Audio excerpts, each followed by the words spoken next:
다 아시면서도 말씀을 나누겠습니다. 이 그림은 루벤스라고 하는 그 독일 화가가 그린 이 성당에 붙인 그림이에요.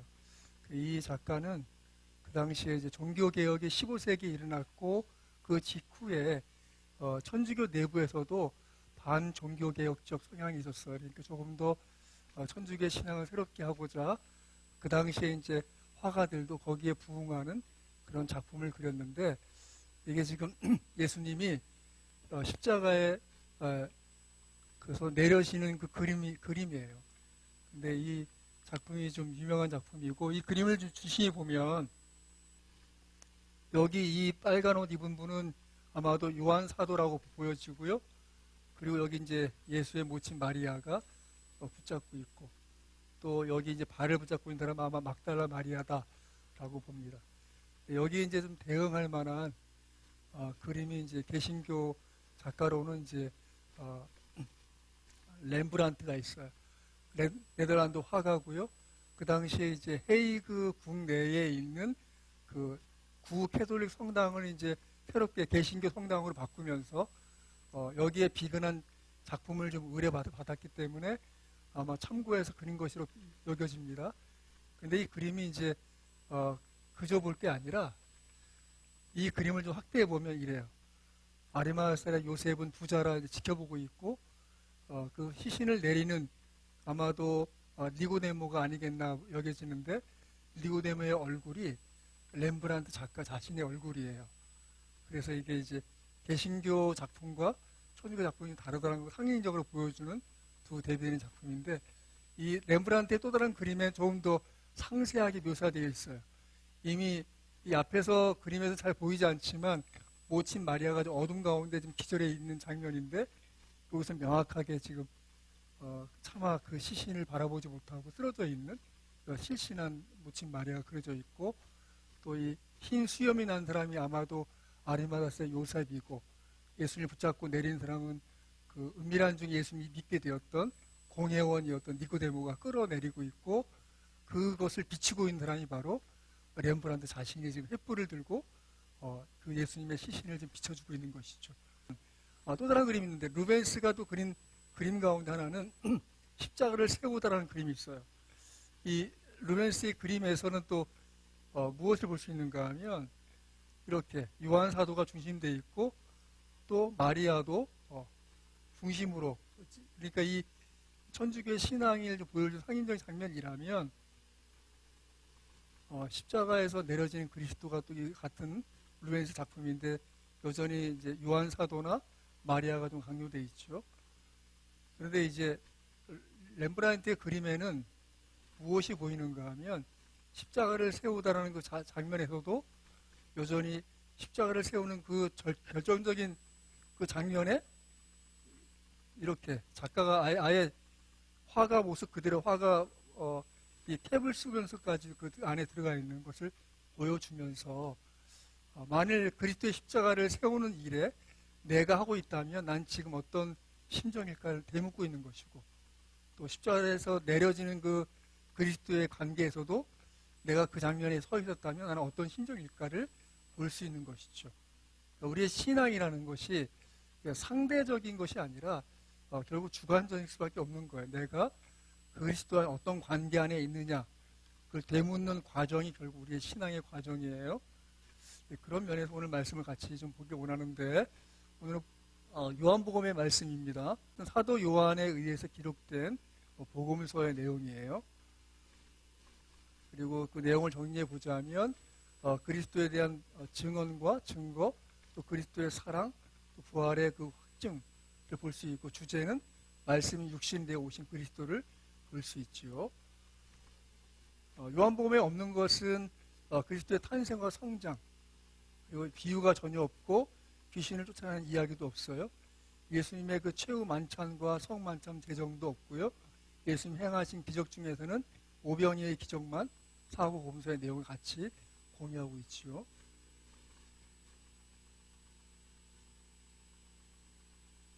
요한복음에만 있는 것은 가나의 혼인잔치, 또 니고데모와의 대화, 사마리아 여인과의 대화, 베데스다 연못가의 병자, 나면서부터 눈먼 자를 고치심, 또 죽은 나사로를 살리심, 또 제 아들의 발을 씻기심, 또 잡히기 직전에 교훈과 위로를 주심, 또 예수님의 겟세마네 동산에서 아버지께 드린 기도에 그 대제사장의 중보 기도라는 요한복음 17장이 있지요. 또 부활 후에 의심하는 도마에게 나타나심, 요한복음에만 나타나 있습니다.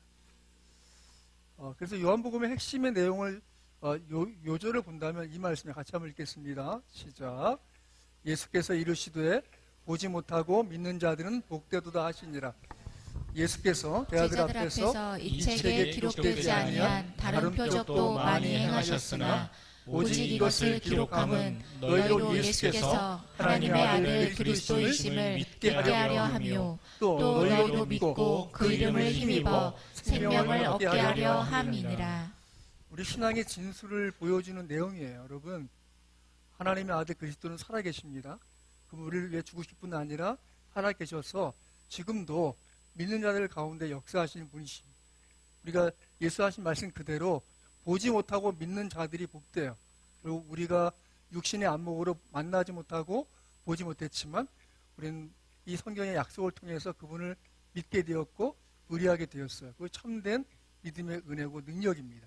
그래서 하나님의 아들 그리스도신을 믿게 하는 것이 성경의 목적이고 요한복음의 목적이고 너희로 믿고 그 이름을 힘입어 생명을 얻게 하려 함. 끊임없이 그리스도를 신뢰하고 있다면 여러분 잊지 마십시오. 우리는 지금 생명에서 생명으로 나아가고 있는 것입니다.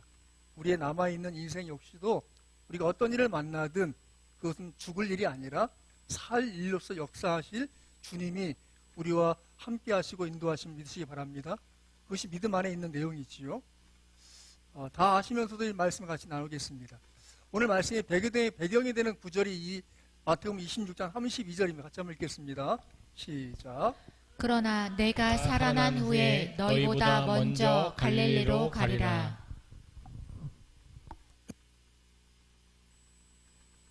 예수님께서 살아계실 때 그분이 돌아가시기 전에 마태복음 26장은 이제 예수님이 성찬을 나누고 나서 제자들과 함께 감람산으로 가고 있는 과정에서 말씀하시는 거예요.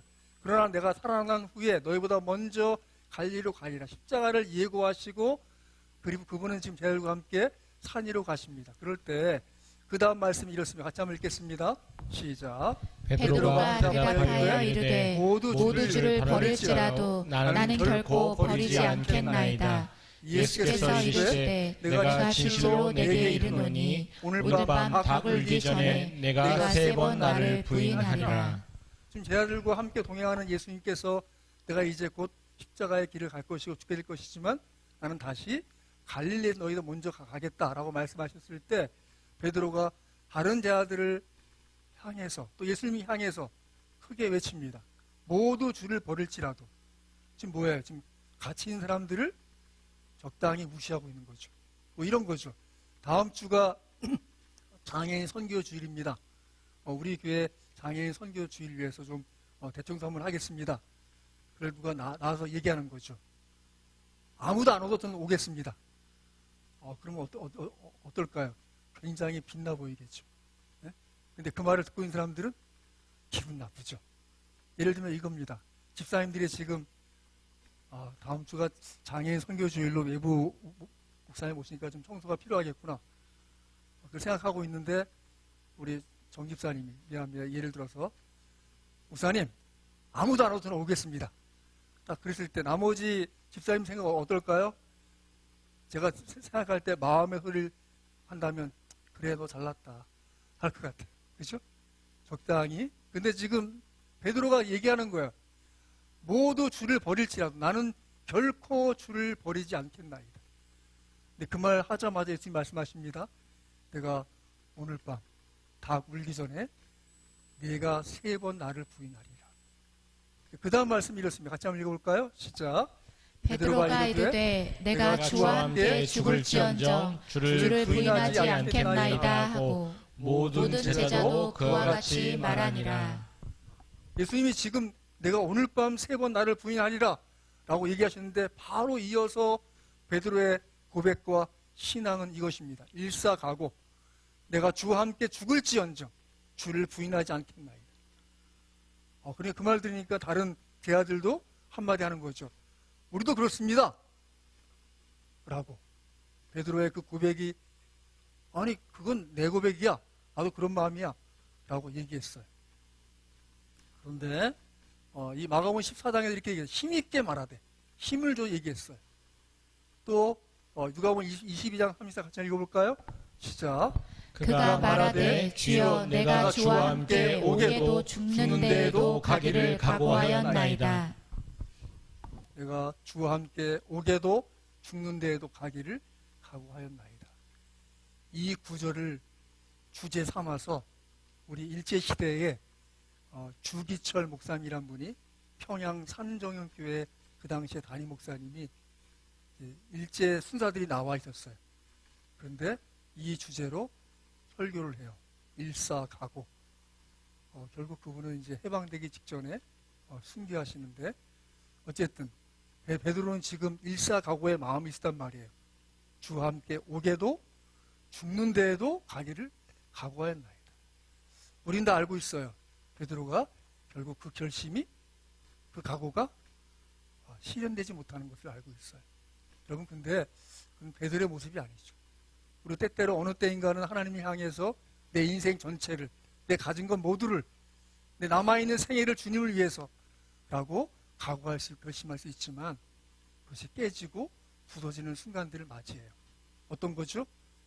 자기 스스로의 자기를 좌절하는 자기, 무너지는 자기, 자기의 신앙의 그 메마름을 목도할 수 있어요. 근데 그것이 다가 아닙니다. 자, 우리 이 오늘 장면에서 이제 9절에서 이렇게 기록되고 있습니다. 육지에 올라보니 숯불이 있는데 그 위에 생선이 놓였고 떡도 있더라. 근데 이 말씀이 이 숯불이란 단어가 이제 개역 개정 오늘 우리가 같이 있는 성경에 요한복음 18장 18절에는 불로 되어 있는데 개역 한글 이 이전 버전인 개역 한글 성경에는 숯불로 되어 있어요. 같이 한번 요한복음 18장 18절 읽어보겠습니다. 시작. 그때가 추운 고로 종과 하속들이 숯불을 피우고 서서 쬐니 베드로도 함께 서서 쬐더라. 네, 그 숯불. 베드로가 지금 요 바로 21장 이 구절 앞절은 뭐냐 하면 주님이시다. 요한 사도가 얘기를 해요. 그러니까 베드로가 정말 하고 뛰어내려서 예수님께 달려와요. 그 거리에 나와 있는데 자 볼까요? 자 8절 보세요. 8절. 자 7절 제가 이렇게 8절 여러분 읽으세요. 예수께서 사랑하시는 그 제자가 베드로에게 이르되 주님이시라 하니 시몬 베드로가 벗고 있다가 주님이라 하는 말을 듣고 겉옷을 두른 후에 바다로 뛰어내리더라. 그 다음 다른 제자들은 육지에서 거리가 불과 한 50칸쯤 되므로 작은 배를 타고 물고기 든 그물을 끌고 와서 거의 50칸쯤 되는데 1번 써 있죠. 그죠? 그 성경 아래에 보면 뭐라고 돼 있어요?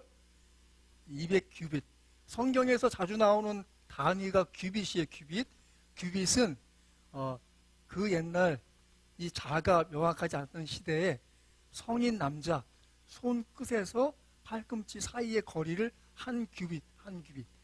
그러니까 200규빗이면 따지면 한 90m 정도 되는 거리를 지금 보고 있는 거예요. 어쨌든 이 당시에 자아가 없었기 때문에 그런 것이 흔히 사용이 되었어요. 그 정도의 거리를 지금 그가 헤엄쳐서 나왔죠. 그리고 이제 올라 보니까 숯불이 있어요. 앞서 이 요한복음 18장의 그 장면과 겹치는 거죠. 그가 아마 그 숯불을 봤을 때는 예수님을 부인했던 그 마음, 예수님이 잡히시던 그 마음이 떠오를 수밖에 없는 상황이었던 거예요. 그래서 10절 같이 읽겠습니다. 시작. 예수께서 이르시되 지금 잡은 생선을 좀 가져오라 하시니 예수님이 이미 그들을 위해서 떡과 생선을 지금 준비해서 숯불 위에 올려놓고 그들이 그 약간 추운 그 새벽 아침에 불을 쬐도록 또 그들이 식사하도록 준비하시고 이제 막 잡은 고기를 가져오라고 시킵니다. 그러자 11절 12절 읽습니다. 시작. 시몬 베드로가 올라가서 그물을 육지에 끌어올리니 가득히 찬 큰 물고기가 153마리라. 이같이 많으나 그물이 찢어지지 아니하였더라. 예수께서 이르시되 와서 조반을 먹으라 하시니 제자들이 주님이신 줄 아는 고로 당신이 누구냐 감히 묻는 자가 없더라. 그렇게 예수님이 준비한 식사의 자리에 제자들이 둘러앉게 되지요. 여기서 153마리, 왜 153마리였을까에 대한 여러 가지 해설의 어떤 그 해석에 좀 차이가 있어요. 유대인은 그 숫자로 표현하면 100이고 이방인은 숫자로 표현하면 50이고 또 삼위일체 하나님의 3을 합쳐서 153마리다. 상징성을 가지고 이 물고기 숫자가 세워졌고 그렇게 기록되었다라고 보는 것이 이제 초대 교부 중에 한 사람 시릴의 주장이에요. 또 2에서 17까지의 그 자연수를 1 더하기 2 더하기 3 더하기 17까지 더하면 그게 총 153이에요. 그래서 10은 바로 율법을 상징하고 7은 은혜를 상징하기 때문에 그것은 구원을 가르치는 상징 숫자다라고 하는 것이 이제 초대 교부 중에 한 사람인 어거스틴의 또 주장이에요. 또 자연계의 물고기 종류가 다 153세 종류다. 그렇기 때문에 모든 믿는 사람에 대한 구원을 지금 말씀하고 있는 거다라고 했던 것이 또 초대 교부의 제롬의 주장이에요. 또 시몬, 바요나, 게바 이것을 이제 알파벳 숫자를 합해 보면 그것이 153이다. 티빙겐 학파라는 사람들이 이렇게 얘기했어요. 중요한 것은 무엇인가 하면 앞으로 제자들이 감당해야 될 세계 선교의 결과가 풍요로울 것이라는 사실과 관련이 있는 것이고 사람 낚는 일을 위해서 부름받았다는 사실을 다시 한번 상기시켜 주는 거죠. 그러니까 그들이 처음 부름받을 때 그들의 원래 직업은 바로 고기 잡는 일이었어요. 근데 예수님은 그들을 부를 때 뭐라고 하시는가 하면 내가 사람이 낚는 어부가 되리라. 그들의 새로운 선교 사명을 부여하신 것이 그들이 다시 그 밤에 다시 한번 확인되는 그 과정에서 153마리가 주어졌다라고 보는 것이고 또는 또 하나는 이 그물이 찢어지지 않았다라는 것은 구원은 완전하게 이루어진다는 것. 구원받은 사람들은 반드시 구원이 성취될 것을 상징하고 보는 것이에요. 자, 근데 여기서 주목할 말씀이 뭐냐 하면 13절에 보시면 예수께서 가셔서 떡을 가져다가 그들에게 주시고 생선도 그와 같이 하시니라. 부활하신 예수님께서 이제 새로운 영광의 지위에 오르시고 또 새로운 몸을 가진 그분이 정말 이제 사망 권세를 깨뜨리시고 이 생명과 사망의 왕이 된 그분이 뭐 하시는 거예요 지금?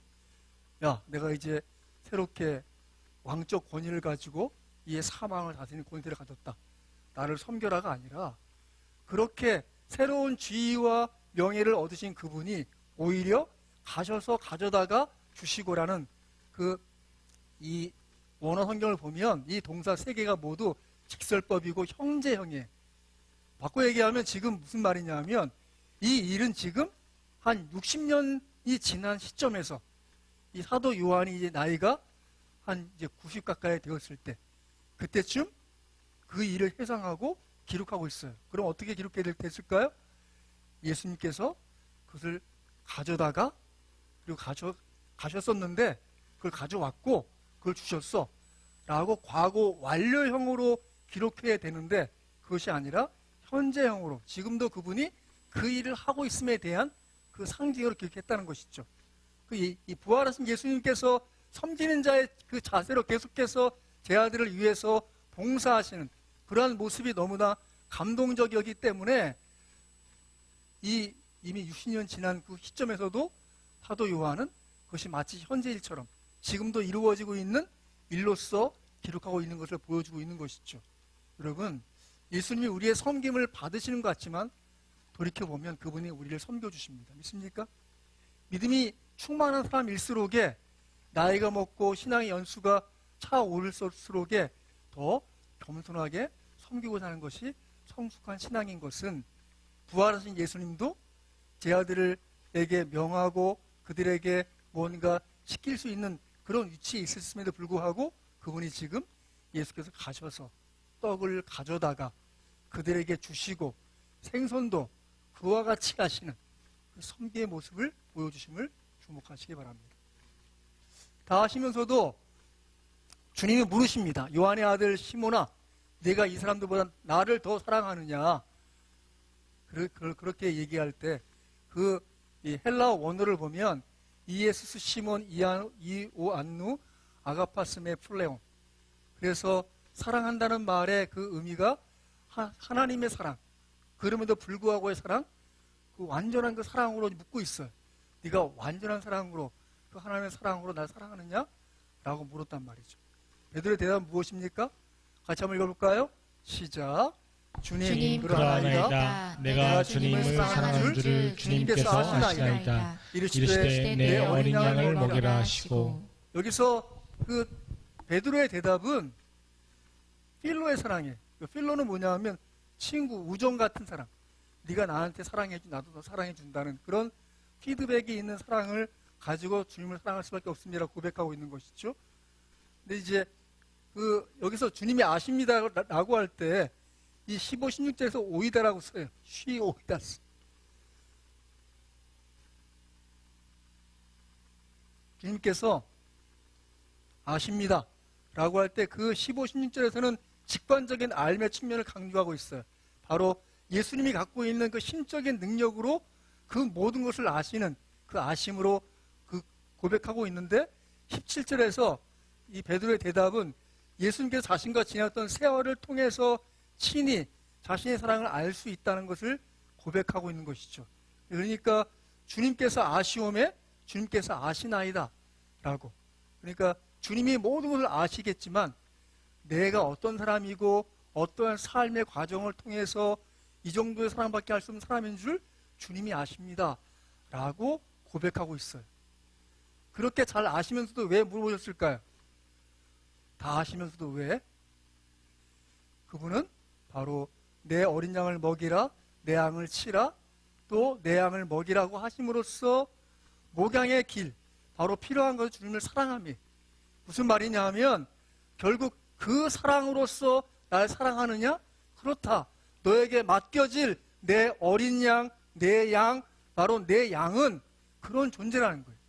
무슨 말이냐 하면 여러분, 목회자로서 제가 여러분을 위해서 기도하고 섬기고 하면서 저의 기대는 뭘까요? 저의 기대는 예수님의 사랑으로 내가 사랑해야지 라고 사랑하고 있지만 어쩌면 예수님 볼 때는 또 김만천 수주를 사랑하고 있구나 라고 할 수 있겠지만 주님은 그것조차도 인정해 주시고 그것조차도 격려해 주시는 거예요. 바꿔 얘기하면 여러분이 또 다른 사람을 섬겨 나갈 때 용서하세요. 제가 생각하는 수준에 미치지 못할 수 있어. 용서하세요. 제가 기대하는 것은 최소한 저만큼 좀 사랑해주고 저만큼 좀 연락 좀 해주고 저만큼 좀 관심을 가졌으면 좋겠다 싶지만 그렇지 못해도 우리 주님은 그 수준의 사랑을 받아주고 목양하도록 베드로를 부르셨고 우리도 부르신 줄 믿습니다. 다시 한번요. 여러분의 사랑이 부족한 채로 때때로 어리석은 채로 또 나약한 채로 우리 다른 성도들과 사람들을 사랑할 수밖에 없다고 좌절하십니까? 그것조차도 다 아시면서도 우리를 그 위치에 세워놓으신 거예요. 그만한 사랑으로 섬기고 베풀고 나누도록. 그것이 최선인 줄 알고 있는 것이에요. 우리 주님은 우리의 그 처음부터 지금까지를 아세요. 여러분 오늘 예수님께서 베드로를 뭐라고 부르는지 주목하셨습니까? 베드로를 뭐라고 부르시던가요? 게바야, 베드로야 라고 부르십니까? 아니죠. 뭐라고 부르시나요? 요한의 아들 시몬아. 뭐죠? 예수를 만날 때 처음 부름이 그 부름이에요. 요한복음 1장을 가면 그렇게 부르세요. 요한의 아들 시몬아 라고 부르세요. 지금 마지막 21장에 와서 다시 요한의 아들 시몬아라고 부르세요. 원래 그의 예수님이 주신 이름은 뭔가요? 게바, 베드로. 번역하면 반석이야, 반석. 예수님이 원래 부르시려면 뭐라고 부르셨어야 됐을까요? 주님과 제자 관계이기 때문에 야, 반석 같은 베드로야 라고 부르셔야 되는데 그렇게 안 부르세요. 왜죠? 그가 고백한 것처럼 그는 반석답지 못했어요. 그는 게바답지 못했고요. 예수님이 주신 이름답지 못한 그런 시간을 지나왔어요. 그러자 예수님은 처음 부르신 그 부르심의 이름으로 다시 부르세요. 요한의 아들 시몬아, 내가 이 사람들보다 나를 사랑하느냐? 라고 물으세요.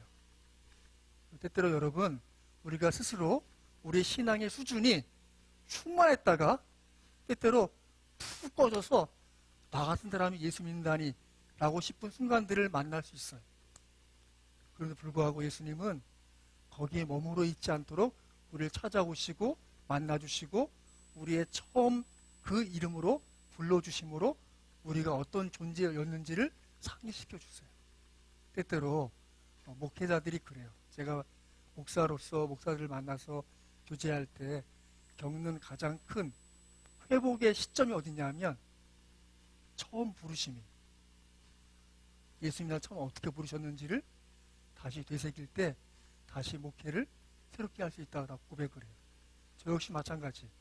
제가 때때로 목회가 어렵고 힘들게 느껴질 때 하나님은 저를 이끌어 어디로 가는가 하면 제 청년 시절에 그 교회당 2층에서 주여 제가 제 인생을 주님께 드리겠습니다 라고 했던 그 시간으로 데려갔어요.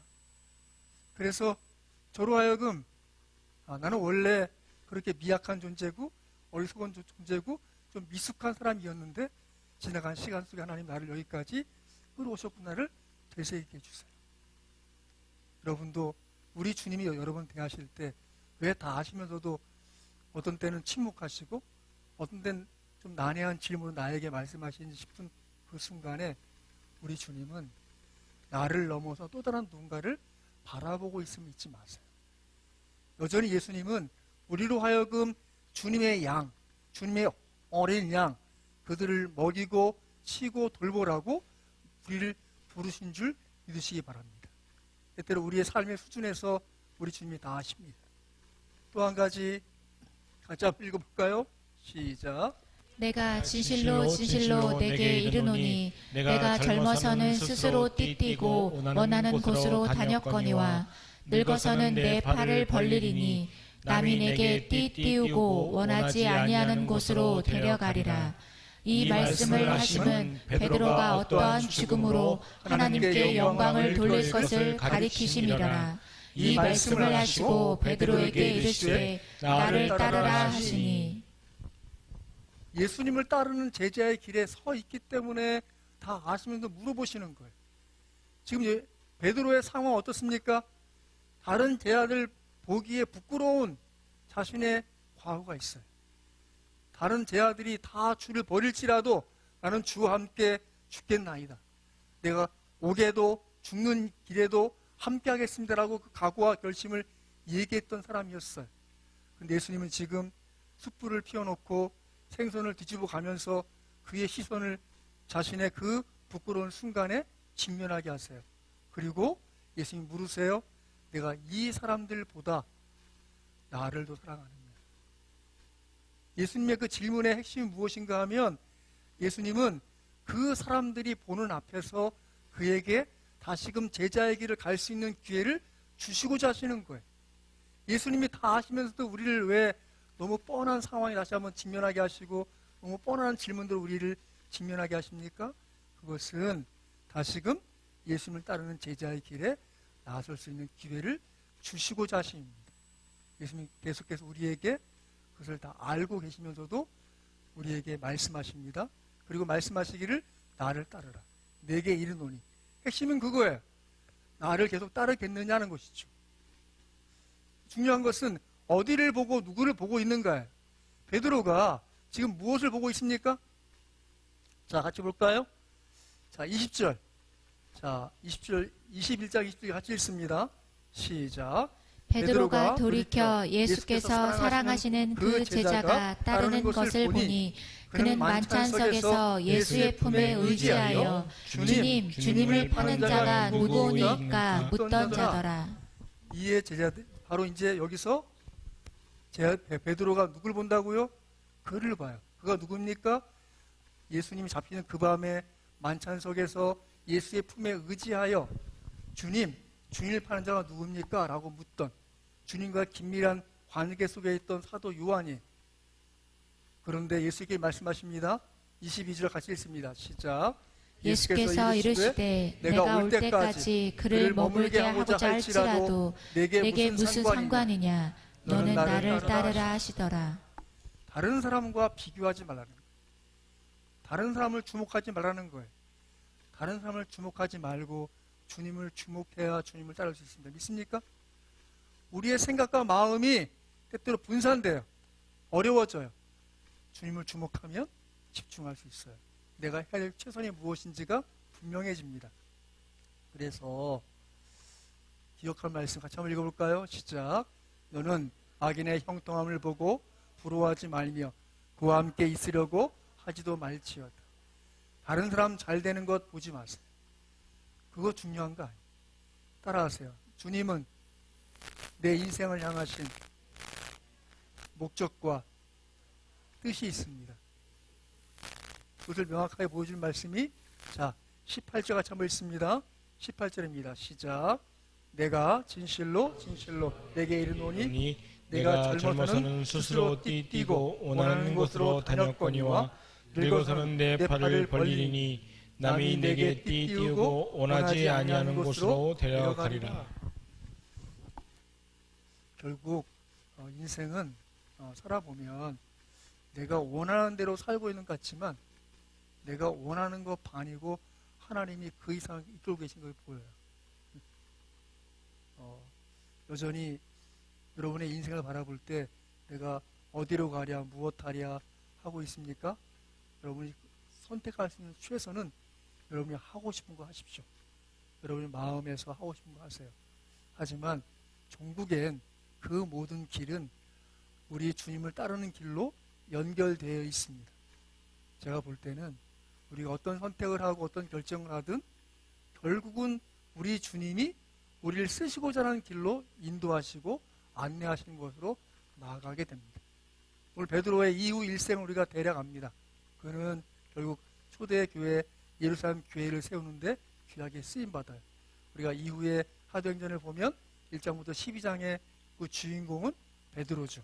그래서 온 유대와 사마리아까지의 선교를 책임지는, 그리고 결국엔 로마 교회까지 방문하고 거기서 결국은 순교하게 되는데, 그런 모든 생애 속에 우리 주님은 지금 다 하시면서 그를 참아주셨고 다시금 그에게 회복할 시간을 베풀어 놓으시고 그의 고백을 풀어서 다른 사도들도 인정할 만한 회복의 기회를 그에게 주셨고, 그러면서 그에게 새로운 길이 있음에 대해서 주목할 것은 다른 사람을 바라보지 말라는 거예요.